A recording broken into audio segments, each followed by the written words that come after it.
Hello everyone, Rurikhan here coming at you with another video, and today we're going to be talking about Star Wars Squadrons. Now, over the last couple of days, I've actually been taking a break because I put a lot of effort into my Last of Us 2 review, and I decided to take a bit of a break after that to kind of like clear my mind, hang out with some friends. And this weekend, as I was hanging out with my friends, I noticed on Twitter that people were talking about this game that had just been revealed. It was Star Wars Squadrons. It was going to be about spaceships and all of that stuff. And then today we had the reveal trailer premiered earlier on the official EA Star Wars channel. So I figured I would check that out. I've already seen the trailer, but I'm going to be playing it for you guys that haven't seen it yet.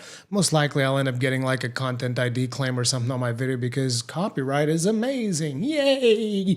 But yeah, let's take a look at the trailer and then we'll talk a little bit about my thoughts on this game.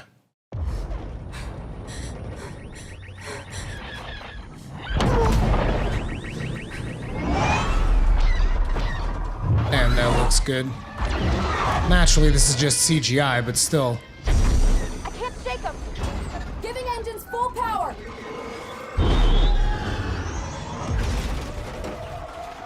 Think you can escape?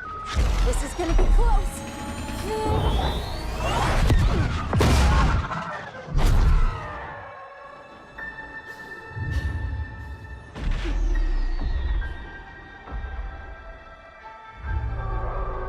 Pilots,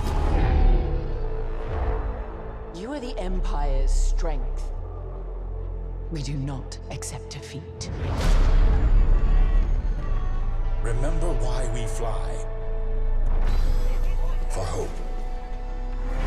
For the new republic. Vengeance will be ours.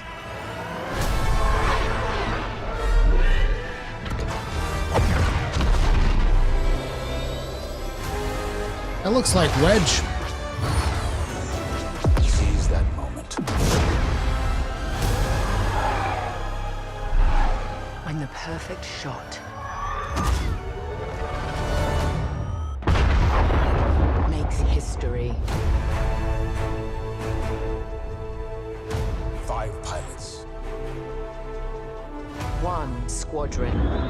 The galaxy's finest.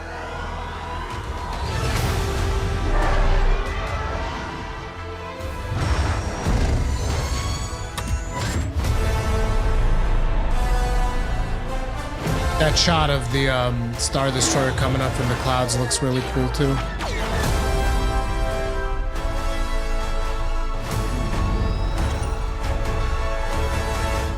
Okay, so we got to talk about this because from one standpoint, I mean, obviously we have a franchise that is still near and dear to me because I pretty much grew up with Star Wars. It is one of the reasons why I speak such fluent English, which I still don't consider to be perfect. A lot of people sometimes tell me, oh, Rurikhan, your English is so good.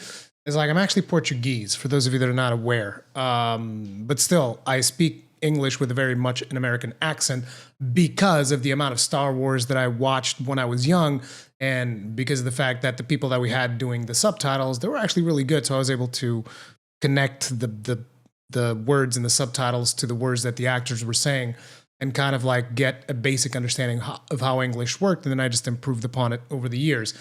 But basically, that's just to say that Star Wars is very near and dear to my heart. And I know that some of you guys are probably going to go like, but Rurikhan, what about the new sequels and stuff? Well, I mean, The Last Jedi is a piece of hot garbage, and The Rise of Skywalker is basically a movie that spends 80% of its time apologizing for the piece of hot garbage movie that came before it, and therefore ends up another piece of hot garbage. So that's my thoughts on the current generation sequels, so to speak, if they can even be called that. I did really like Rogue Squadron, though. Rogue Squadron was... No, it's not Rogue Squadron. Rogue One. Rogue One's the name of the movie, right? Yeah, it's just a friend of mine called that movie Rogue Squadron this weekend, and I was just like... Rogue Squadron was the video game, wasn't it? Anyway, doesn't matter. So we got a Star Wars game here by EA, and the previous Star Wars game that they worked on, which was Jedi Fallen Order, I actually greatly enjoyed. I thought that game was pretty good. I thought the story was decent. It was not the best story ever, but it was definitely better than The Last Jedi, that's for damn sure. Then again, all of that kind of like lowered the standards for Star Wars quite significantly quite significantly, I would say. So a couple of observations here. It looks like you are going to work with pre-made characters, and I'll tell you guys why once we get into the website. Looks like this is going to be like the Squadron when you're playing for the Empire side. I presume that it's either going to be 2 campaigns, or maybe you'll play 1 campaign and then you'll play the rest of the game as the other faction, because this is going to be a single player game, and we'll go over that a little bit more. You'll see prominent footage of this female character here, who appears to be the lead. I'm assuming this is going to be the character that you play as. Now, personally, I would very much like to personalize a character, because I just think that would be a lot cooler. Another thing that I would have really liked to have seen, because I'm a big fanboy for it, would have been the Millennium Falcon. Which, you know, maybe will still make an appearance later in the game or something. Maybe they're holding back some stuff to get some more interesting footage to reveal to us. But in its essence, it is going to be something in lines with, again, I think the name of the game was Rogue Squadron back in the day, like a really old-ass game. I think that is what you can expect. And, you know, the CGI footage here obviously looks good, but I mean, at the end of the day, it's still just CGI. It's probably from a couple of in-game, not in-game even, just a couple of cutscenes from the game itself that we are watching here. So I went on ahead and I went to the official game page to check out the gameplay overview. And for starters, very important thing, Squadron's full gameplay reveal at EA Play Live on June 18th, 4 p.m. Pacific Daylight Time. Now, I'm not sure if I'm going to be live streaming this particular event, because I already know if EA is making an EA Play Live event, most likely, I don't know, 50% of it or whatever is going to be trying about selling people, oh, let us tell you about FIFA and FIFA Ultimate Team and, you know, some Madden and all of these other sports games that I really don't care for. And they're basically just like glorified window dressing for slot machines, which are essentially what these games are. But I wanted to check out the gameplay overview. So I will check out the gameplay here. I might live stream this, I might not, haven't made up my mind. But anyways, what they're talking about here is master the art of starfighter combat in the immersive piloting experience, Star Wars Squadron. Immersive piloting experience. I believe that this is probably going to be a lot more arcade than what sounds here. So if you're like, you know, coming in from flight sims, stuff like that, they're going to be like, oh yeah, give me my flight sim on Star Wars. This is probably going to be something that's going to be very simplified to be able to be played with a controller or something like that. That's what I would imagine. Anyways, they say, protect the galaxy. Plan every skirmish with your squadron in the briefing room before taking off to the evolving battlefields across the galaxy. Pilots will triumph as a team in known and never-before-seen locations, including the gas giant of Yavin Prime and the shattered moon of Galatan. So a couple of things here. Plan every skirmish with your squadron. Does that mean that you actually get to like say, okay, I want, you know, Alpha Squadron to go to Sector 6 at the start of the fight or something like that? That could be an interesting tactical thing to do. I don't think they're going to go that deep into it. Maybe it's going to be more like, hey, plan your loadout or something. Plan your squadron's loadout. That is what I would predict. Like, hey, if we got, you know, ground targets that we need to bomb or something, maybe you'll be able to outfit your squadron with bombs that go in the ground instead of just like having anti-air weaponry and stuff like that. Master legendary starfighters. Take full control of different starfighter classes from both the New Republic and Imperial fleets, such as the X-Wing and TIE fighters. Modify your ship, divert the power between its systems, and destroy your opponents in strategic space dogfights. Looks like we're going to be doing the whole thing powered of frontal shields and, you know, all of that jazz. That could be interesting, I guess. I hope they make that an interesting gameplay mechanic and not just something for you to like, oh, I just want full power to weapons, full power to speed, full power to whatever, you know. It could be interesting. This is something that I personally, you know, you do a lot if you play Elite Dangerous. Now, I know that, you know, I'm not going to compare Elite Dangerous to Star Wars Squadrons. Very different games, but it is an interesting aspect of Elite Dangerous because depending on the weaponry that you load onto your ship, you're just like, oh, I'm going to need a little bit more power to guns if I want to be able to survive this encounter, or a little bit more power to shields because this ship has more firepower than me. So there are interesting ways of making that. And you got stay on target. Compete in intense 5v5 dogfights.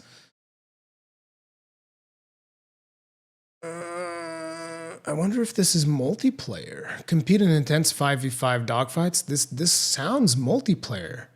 Unite with your squadron to tip the scales in monumental fleet battles and take off in a thrilling Star Wars single-player story. Initially I just thought that everything was about the single-player story, but it looks like there is multiplayer. Interesting. Unite with your squadron to tip the scales in monumental fleet battle. I hope that this is like some kind of a co-op mode. Like, here's what I would like to see for this game. This thing would be cool if it was like, you know, just random PvP if people want to go do PvP, because essentially this kind of feels like one of the modes from Battlefront 2, which you guys know we have the spaceship mode from Battlefront 2, except they're deepening the mechanics a little bit to make it its own thing, which is okay. I know that a lot of people are going to be like, oh, it's just like a side thing from Battlefront 2, but it's like, I'm really into the ships of Star Wars more so than, you know, Jedi lightsaber battles personally. Like, I like Jedi lightsaber battles and Sith lightsaber battles and force powers and all that stuff. I'm into that, but I'm much more into the space fighting and with all the ships and stuff and massive like fleet fights and whatnot. That's the stuff that I like the most usually. Particularly, like I said, if the Millennium Falcon is involved. Call me shallow, call me whatever you want. I don't care. It's just the way that it is, man. And it would be cool if like this would be your PvP thing, and then here you could have like a co-op type thing. Unite with your squadron, tip the scales in monumental fleet battles, and take off in a thrilling Star Wars single-player story. Immerse yourself in the pilot's seat completely with the option to play the entirety of Star Wars Squadrons in virtual reality on PlayStation 4 and PC with cross-play support. So it's going to have cross-play support to begin with. I'm assuming, I'm wondering if it's going to be just between PlayStation 4 and PC, or Xbox version is also going to be cross-play. Or if even the VR thing is going to be the only thing that's cross-play. Because, you know, nowadays becomes a little bit harder to figure that out. Like I said, I'm going to be watching the live stream that they were talking about to figure out what's going on with that. This is being developed by Motive. I actually checked out what other games Motive has worked on, and the only thing listed on Wikipedia was Battlefront 2. So, you know, we'll see how this whole thing plays out.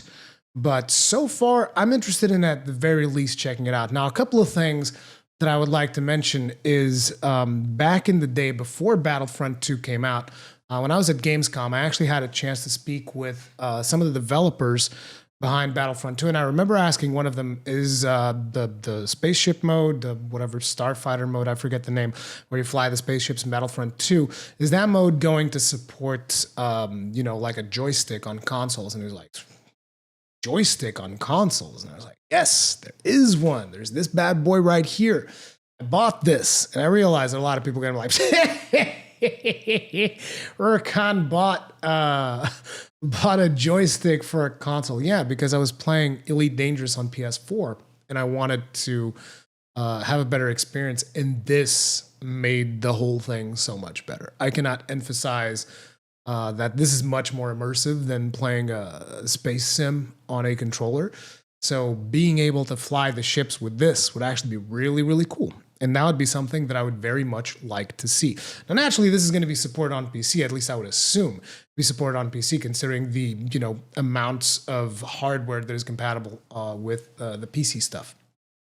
But for PS4, the only joystick that I really know that is fully supported is this one, and I would hope that they would put in a little bit more effort, but I don't know if that is going to be the case or not. But this would be something really cool to be able to do. And again, it also depends on how much of this is, you know, more towards flight sim and how much of it is more towards arcade. How much is it really going to matter? I don't actually know, but I am interested in checking it out. Now, I already know that a lot of people are going to be like, oh, it's EA, it's going to suck, it's going to have all of these other bad things. And I went ahead and I checked out the pre-order just to see what they were giving out. I'm actually going to go with Steam on here because the PS4 version is still not available, so they don't give you a price. But with Steam, we can actually check what the price is, which is 40 euros, which probably is going to be a direct one-to-one for $40, I would assume. So probably the full price of this game, I would imagine, is going to be $40. So it's not going to be full 60. And if you pre-order it, you're going to get a bunch of cosmetic items, which interestingly enough, they don't show on Steam. So I can do the pre-order here, and we'll just want to do the pre-order there for the price, but you can see the cosmetic items that you get There's like a special helmet and flight suit for your character, together with some paint for your ships. Again, the same thing on the Imperial side, which is not really a big deal. Like, as per usual, I'm not a huge fan of, you only get this if you pre-order. And I wonder if it is going to... oh, wait, it does say, feel the adrenaline of first-person multiplayer space dogfights along with your squadron. It is going to have multiplayer. As a matter of fact, I should have just checked Steam. That was so dumb, because like Steam has all of this stuff in there. Single player, PvP, co-op. Okay, so it is going to have all of those. I'm sorry, this was very much like Haddock. I just wanted to do the thing. Full controller support. They don't talk about joystick, but yeah. So yeah, I'm interested. I'll be checking out the gameplay reveal later, and eventually when this comes out, which is going to be like in October or something, I'll check it out and let you guys know what it's going to be like. But for now, I just wanted to talk a little bit about it and get you guys' thoughts on it. Let me know what you think about this. And in a lot of ways, I also wanted to give a shout out to my dudes at Double Damage for coming up with this idea years ago. As a matter of fact, they didn't pitch this in 2018. They pitched this like earlier than 2018 to EA. But they pitched the game like this to EA, and EA said, "Nah, we're not interested." And it's funny to now see EA do a game that's basically this. Anyway, that's going to be it for this video. If you guys enjoyed it, hit the like button. If you did not enjoy it, hit the dislike button. Feedback is important. Feedback, which you can also leave in the comment section down below. I'll see you guys in the next one. Stay strong, stay safe. Peace out.